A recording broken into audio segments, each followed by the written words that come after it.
Ito ang Chiwat Giant, ang pinakamataas na western red cedar sa buong Canada. Matatagpuan malapit sa Chiwat Lake sa Vancouver Island at mula nang madiskubre noong 1988, tumatayo ito ng 182 feet na may diameter na mahigit 20 feet at halos 16,000 cubic feet ng kahoy.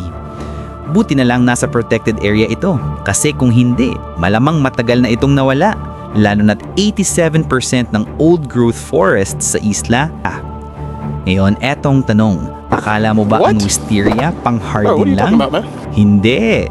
Kasi sa Japan, may isang wisteria na parang kumot ng kulay. Sa Ashikaga Flower Park, may 144-year-old wisteria tree na kumakalat sa kalahating ektarya. Sobrang bigat at lawak ng mga baging nito na kailangan pang suportahan ng bakal. At kapag tumama ang araw, para kang nasa ilalim ng isang pink at purple dreamscape. Sa Oregon, may isang coastal Douglas fir na tinawag na Dorner Fir at tumatayo ito ng 327 feet, ang pinakamataas na non-redwood tree sa mundo. Natira lang ito dahil literal na nakaiwas sa mga logger. May edad itong 450 to 500 years at marami ang naniniwalang baka may mas mataas pa na hindi pa nadidiskubre.